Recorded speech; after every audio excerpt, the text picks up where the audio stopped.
Assalamualaikum warahmatullahi wabarakatuh. Berjumpa lagi dengan Pak Ismail di sini, tetap dalam acara Semangat Belajar. Ya, pada kesempatan kali ini kita akan belajar bersama mengenai surat Al-Asr.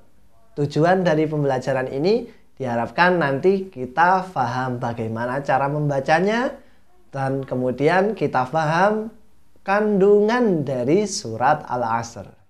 Untuk itu, mari kita awali dengan bacaan suratul Fatihah. Mudah-mudahan Allah selalu memberikan kita ilmu yang manfaat. Al-Fatihah.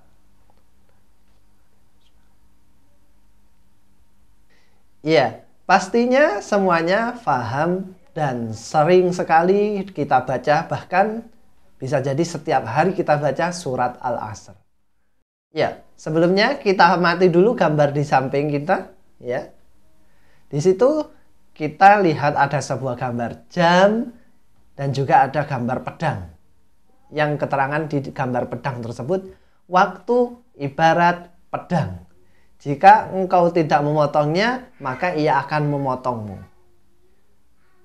Dan ada di bawahnya, bagaimana kalian memanfaatkan waktu? Nah, umur kita selalu bertambah hari demi hari, minggu demi minggu, dan sampai berganti tahun usia kita akan selalu bertambah.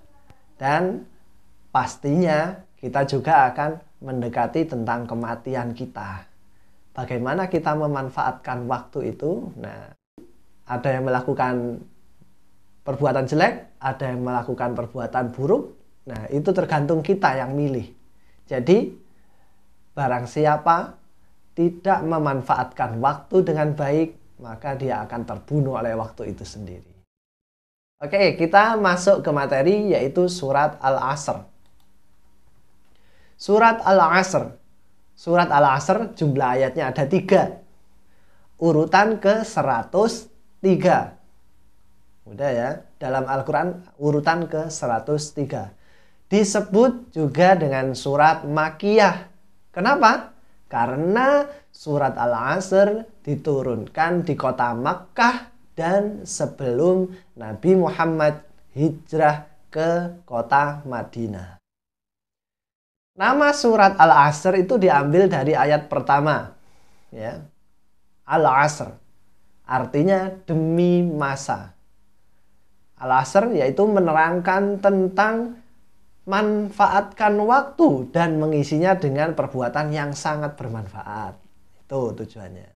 Oke, langsung kita belajar membaca surat Al-Asr.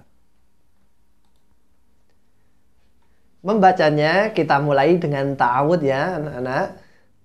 A'udzu billahi minasy syaithanir rajim. Bareng-bareng ya. Bismillahirrahmanirrahim. Ayat pertama. Wal 'asr. Innal insana lafi khusr. Illal ladzina amanu wa 'amilus solihati wa tawasaw bil haqq wa tawasaw bis sabr. Shadaqallahul azim. Semuanya pasti sudah bisa membacanya. Yuk kita bahas tentang maknanya atau terjemahannya. Wal 'asr, demi masa. Demi masa. Ini menjelaskan tentang waktu. Jadi waktu mulai dari kita lahir sampai kita meninggal ini waktu berapa lama? Nah, ini masa. Innal insana lafi khusr.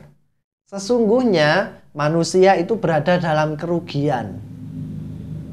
Kerugian yang bagaimana maksudnya? Coba kita perhatikan gambar yang ada di samping. Ini ada gambar seorang bayi, kemudian tumbuh menjadi anak-anak, kemudian remaja, dewasa, kemudian sampai tua. Nah, tua renta. Ini bisa sampai meninggal, tapi tidak digambarkan di situ. Jadi lahir sampai dewasa, ya, anak-anak dewasa, kemudian sampai tua dan meninggal dunia.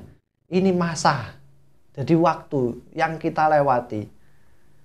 Sesungguhnya manusia itu dalam kerugian. Rugi bagaimana? Ya, rugi karena tidak memanfaatkan waktu dengan sebaik-baiknya. Kenapa? Karena nanti kita setelah meninggal dunia, kita dimintai pertanggungjawaban oleh Allah Subhanahu wa Ta'ala. Apakah semua manusia itu mengalami kerugian semuanya? Bangkrut semuanya? Tidak. Kita lanjut ke ayat ketiga. Illalladzina amanu wa amilus solihati wa tawasau bil haqqi wa tawasau bis sabr. Orang yang tidak rugi itu siapa? Yaitu kecuali orang yang beriman dan mengerjakan kebajikan, serta saling menasehati dalam kebenaran dan saling menasehati dalam kesabaran. Menasehati. Siapa yang tidak rugi? Yaitu orang yang beriman. Kita harus beriman kepada Allah agar kita tidak termasuk orang yang rugi. Iman itu percaya dalam hati, diucapkan dengan lisan, dan ditunjukkan dengan perbuatan. Dalam hati kita percaya Allah satu. Ya. Kemudian dalam ucapan kita percaya, ya Allah itu satu, la ilaha illallah. Kemudian kita buktikan dengan perbuatan. Setiap hari kita sholat, setiap hari kita beribadah. Ya, itu termasuk orang yang tidak rugi nantinya. Dan kemudian orang yang mengerjakan kebajikan. Selain beriman, orang mengerjakan kebajikan. Kebajikan itu adalah perbuatan baik yang kita lakukan. Nah, bagaimana kalau kita sudah terlanjur berbuat jelek? Ya, cepat-cepat bertobat. Kemudian kita ganti perbuatan kita dengan perbuatan yang baik. Jangan diteruskan jika kita sudah sering melakukan kejelekan, kita tidak tobat dan selalu mengerjakan kejelekan, itu akan kita rugi sendiri. Maka harus kita ubah kehidupan kita dengan memanfaatkan waktu, melakukan kebajikan, yaitu perbuatan baik. Dan kemudian serta saling menasehati untuk kebenaran. Nah, kita diberikan mulut ini, kita nasihati teman-teman yang melakukan kejelekan.